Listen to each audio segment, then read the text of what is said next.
Bandstand to win $10,000 in cash if you were a contestant on Hitman. And now, here's the host of Hitman, Peter DeMartin. Thank you, and welcome to Hitman. And Rod Roddy's good as indeed true. We're going to make you at home and our contestants here instant experts on 2 new subjects, and we do it by giving you all the answers. But before we get to that, let's meet the players who can actually play our game. And here they are, starting with Ray. Hi, Peter. All right, Ray. I'm Ray Moore, insurance salesman. I've been married for 18 years, no children. Main hobby is golf, which I used to teach in the service. You taught golf? Yeah. Would you stop teaching because you're frustrated and broke your clubs like the rest of us did? No, got out of the service, and it's time to go back to selling insurance. So now you just do it as a hobby? Yes. Good for you. Good to have you with us. Thank you. All right. Let's meet our second player, and it's Marion. Yes, Marianne. Marianne. I was wrong. It's not Marion, it's Marianne. My mistake. How are you? Hi. I'm married, a mother of a 13-month-old beautiful baby girl. I work as a waitress, and my husband and I love skiing. You love to ski? Well, you know, I have 2 little 7-year-olds that we started skiing when they were 2, so you need to get your daughter as soon as possible on those skis. They love it. We plan to. They have no place to fall. You know, they're about that far off the ground. Great. Okay, congratulations with your daughter, and good luck. And let's meet Mel, our third player. Hi, Peter. I'm Mel Brown. I'm a peace officer for the Los Angeles Unified School District. And sometimes I'm an MC on fashion shows. And I like to talk to Ray about getting rid of this hook I have. I play You want to be an golf MC? also. I may take a vacation here. You want to come out? Do you think you could do this? You got a release, man. It's easy, believe me. Okay. Well, good luck, everybody, and stay with us, because when we come back, we're going to find out all about American Bandstand. See you.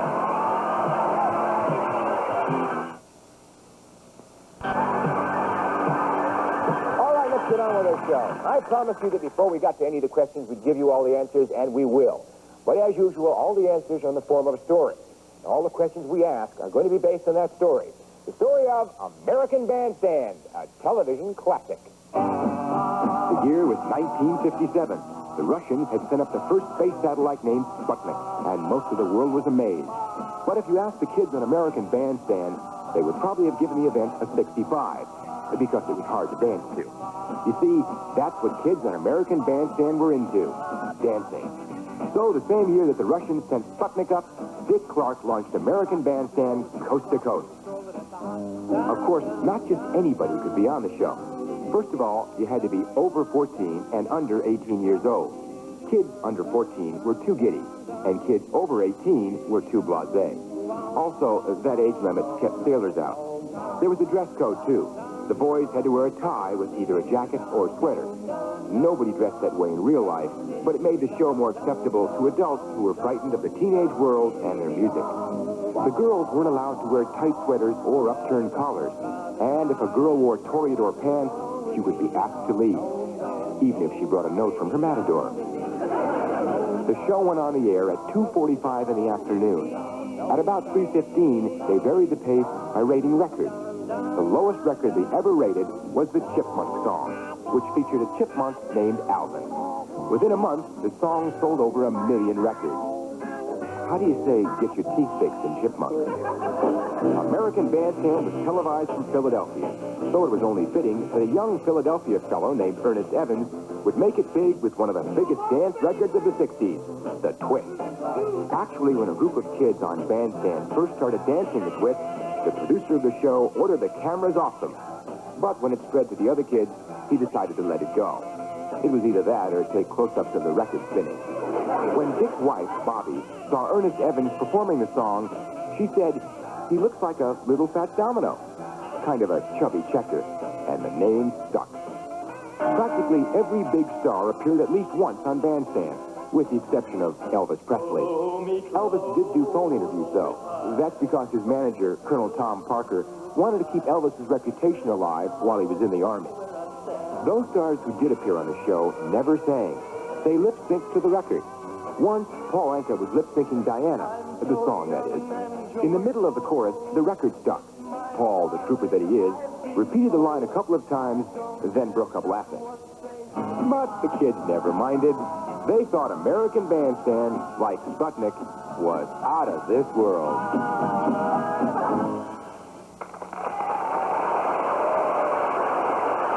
That's our first choice.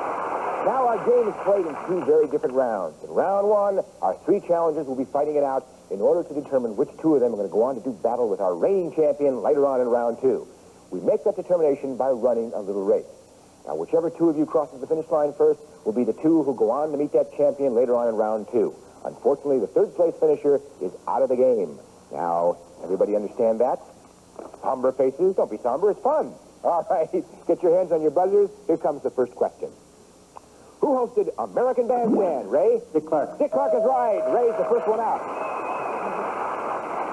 What big star didn't appear on Bandstand? Marianne. Elvis Presley. Elvis Presley's right. Marianne comes out as well. What dance were the kids doing when the producer? Marianne. Twist. Order the camera off. The twist is right. Marianne moves in the lead. How did Bandstand vary the pace of the show? Marianne. They rated songs. Yes, they did. And Marianne moved two ahead of Ray, and Mel's yet to move out. To be on American Bandstand, a kid had to be over Ray. Over 14 and under 18. Over 14 is right. Ray moves up one behind Marianne. Okay, Mel, here's a question for all three. The Bandstand dress code made the show acceptable to who, Mel? To the American public. To adults. To adults. Public is everyone. We had to have just adults.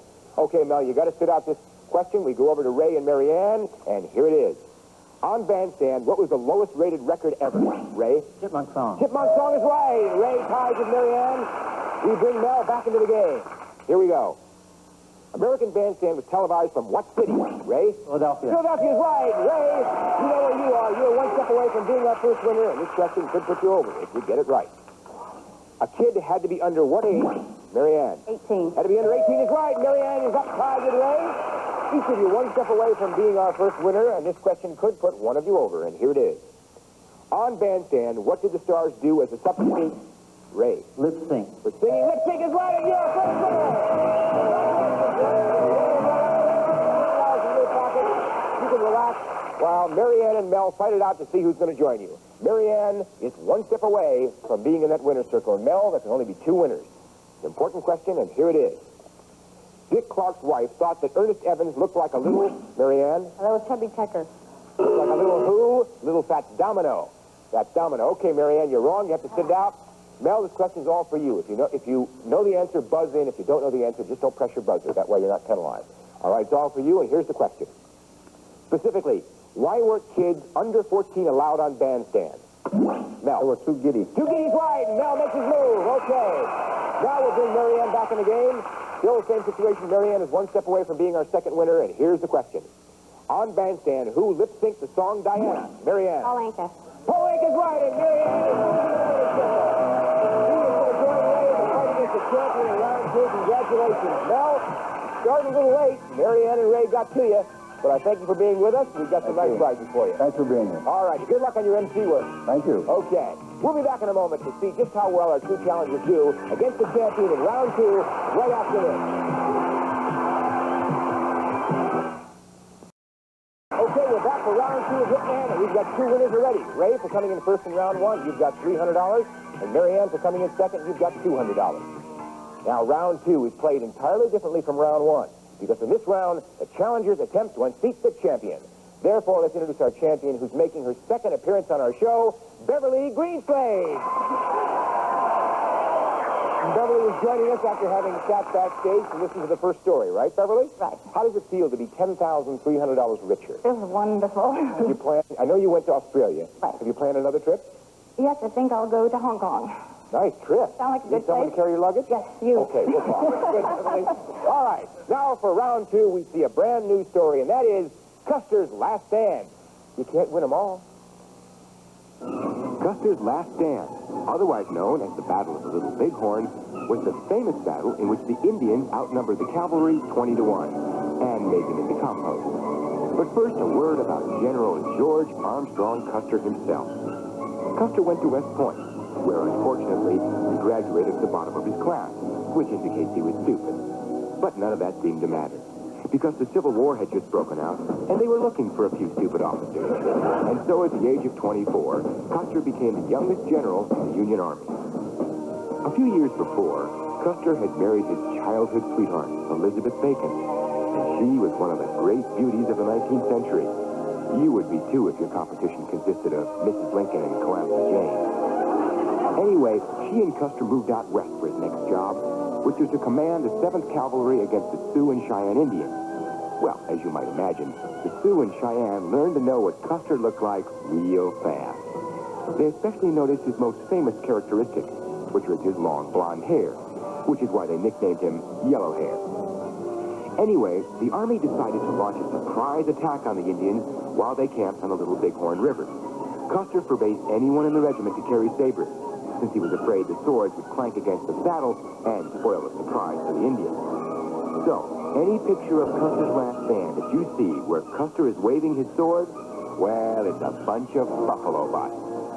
However, what is true is that as Custer rode to the attack, he yelled to his men what has proved to be the most ironic line in military history.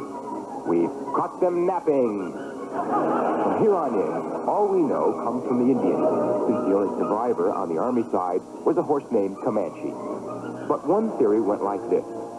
Custer intended to attack the top of the village, but he couldn't see it from where he was due to the ravines and hills. Otherwise, he would have known that it was at least 5 times the size he thought it was. And instead of charging from the top of it, he was actually about to charge right through its middle. This left Custer, as he emerged from the pass, face to face with 5,000 Indians and no time out. Custer immediately turned to the right and ordered his men to dismount, attempting to make his way to the top of this ridge. But he never got there. Crazy Horse came through the back door and galloped down a powder. The whole battle took about 2 hours. Later, when reporters asked the Indians why Custer wasn't scalped, they said it was because they respected him too much. This is important, as it may have been the first time the American Indian had ever lied. And that's the end of our story. This is the board upon which we're going to play round 2. Ray, for coming in first in round 1, you get 4 hitmen, and here they are. And Marianne, for coming in second, you get 3 hitmen, and here they are. Now, that's a combined total of 7, so to keep things nice and even, Beverly, we always give our champ 7 hitmen, and here they are. Now, in this round, the champion is going to fight each challenger one at a time. Players, a right answer knocks out an opponent's man, a wrong answer knocks out one of your own men. But when a challenger loses a man, he or she must stop playing, while the champion then takes on the other challenger. The champion is trying to wipe out all the challenger's men. Each challenger is trying to wipe out the champion's last man. The winner of the game will go on to try for our Triple Crown with $10,000 in cash. Now, Ray, because you came in first in round 1, you get to decide who goes up against Beverly, you or Marianne. I will, Peter. You're going to do it. Yes. Okay, Marianne, you can relax. Ray's going to do it for you. Okay, Ray and Beverly, here's the first question. What was Custer's most famous characteristic? Beverly. His long yellow hair. Long yellow hair's right. And Ray's hit Lisbon Ann. Now we go over to Marianne to see how she can do against the champ. Custer graduated in what part of his class, Beverly? Last. Bottom last, right. Marianne's hit Lisbon Ann. We go back to Ray. See if you can pick it up. Ray, name one of the Indian tribes in Colorado. Beverly? Comanche. Say, Comanche, no. Sioux Cheyenne, no. Sioux Cheyenne. Okay. Champ's hit loses the man. We stick with Ray. Here's the question. Custer's last stand is also known by what other name? Ray. That was a little bighorn. You are right. And the champ's hit loses the man. Champ's down to 5. Ray's got 2. Here's your question. By how much did the Indians outnumber the cavalry, Ray? 20 to 1. 20 to 1 is right. Champ's hit loses the man. Ray's making a run at you, Beverly. Custer forbade anyone to carry Beverly. Sabers. What weapon? Sabers right. Ray's hit Lisbon. We go over to Marianne. Okay, Marianne, you've got 2 hitmen left to Beverly's 4. Here's your question. Custer became a general during what war? Beverly. Civil War. Civil War is right. Marianne's hit Lisbon. Dr. Ray with his 2 hitmen. What name did the Indians give Custer, Ray? Yellow hair. Yellow hair is right. Champ hit Lisbon. Down to 3. The assault against Custer was led by what Indian, Ray? Crazy Horse. See, Crazy Horse is right. Champ hit Lisbon. Now we've got a battle where the champ has 2 hitmen and Ray has 2. Here's the question. What reason did the Indians give for not... Beverly. Respected him too much. For not scalping Custer? Indeed, they did respect him, and Ray's hit Lisbon. We go over to Marianne, who has 1 lonely hitman. Marianne, if Beverly answers this question correctly, you're out of the game. Here's the question. Mrs. Custer was a great beauty of what century? Marianne. 19th. 19th is right, and Champ Pit lives there. Okay, Beverly. All you have to do is answer this question correctly, and you are the new champion. Beverly, same situation. You answered correctly, and Marianne's out of the game. Here it comes. Custer couldn't see the Indian village due to what? Beverly. The ravines. The ravines is right. Marianne is hit and is out of the game. Okay, Marianne, you had your chance. Now we're going to go over to Ray. Ray, you have one hitman left. Beverly has one. You answer this question correctly, and you become the new champion. Beverly, you answer this question correctly, and you stay as a champion. A question that's going to determine our champion, and here it is. The Indians were camped on what river? Beverly. Bighorn. The Little Bighorn is right. You are champion once again. Right down to the wire. A tough contest, Beverly. Well done. Ray, right down to the last question. She beat you to the buzzer. But you did really well. You got yourself $300 from round one. You got it as close as you can get it. Congratulations. Thank you. Marianne, $200 for round one. You got her close. You had your close. But I hope you had a good time. Wonderful time. Thank you. Good, thank you. All right, Beverly, you're going to get another opportunity to go back for another $10,000 on our Triple Crown, and we'll see just how Beverly does right after this word. Stay there.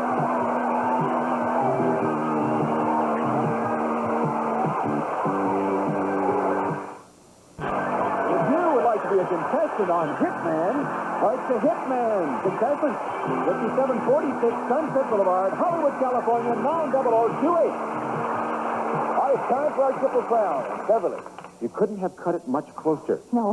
How does it feel to be back up here? Oh, wonderful. I You love had a it. whole bunch of time left last time. I think you had 26 seconds 36. left. 36? Right. Gigi, out of 10 seconds. All right, you got 60 seconds to spare?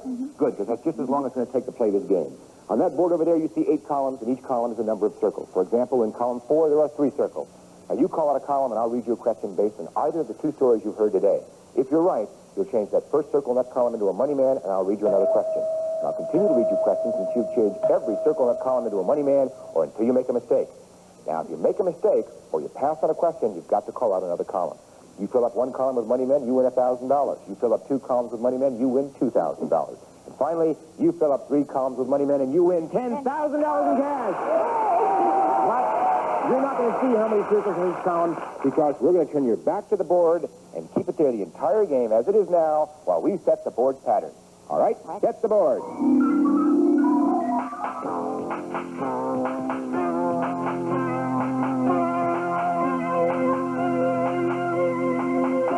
The game and the clock will begin when you call out your first column in Beverly. The best of luck. Thank you. Column 5. 5. Ernest Evans became better known as who? Chubby Checkers. Right. Where did Custer attend school? West Point. Right. Name the star who broke up laughing on Bandstand. Paul Anka. Right. What was the first name of Dick Clark's wife? Bobby. Right. There's your first column. Call the other. 2. Custer became a general at what age? 24. Right. What was Custer's wife's maiden name? Pass. 1. Column 1. 1. Singer Ernest Evans was from what city? Philadelphia. Right. Bandstand on the air at what time? 2:45. Right. What was Custer's middle name? I don't know. Pass. 3. Well, who was Elvis Custer's manager? Parker. Right. Indian village is how much larger than Custer imagined?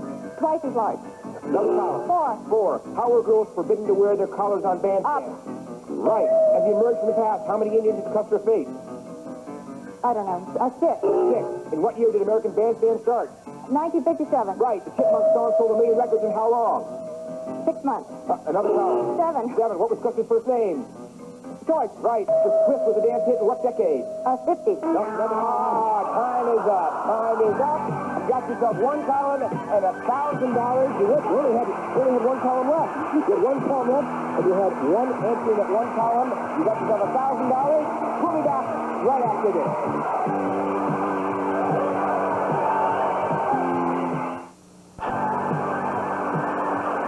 If you would like to be a member of our studio audience, write to NBC Ticket, 3000 West Alameda Avenue, Burbank, California, 91523. All right, congratulations, Beverly. You got yourself $1,000 on this round. Added to your previous total, that comes to $11,300. A lot of money. Beverly, I've got to ask you.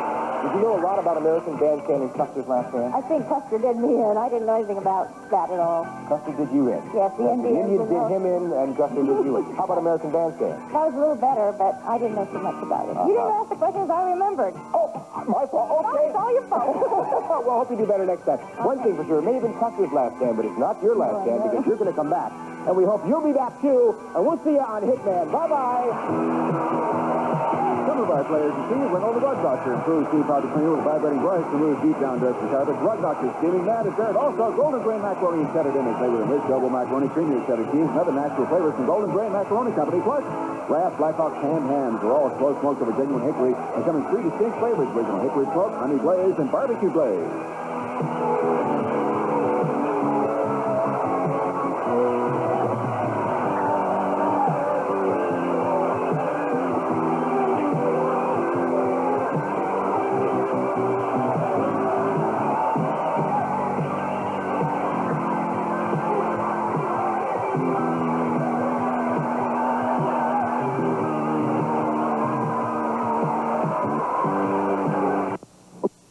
Join Mary Richards, Ted Murray, and Lou for fun and laughter on the Mary Tyler Moore Show, Monday through Friday at 3 p.m. here on KRLN TV, Channel 4.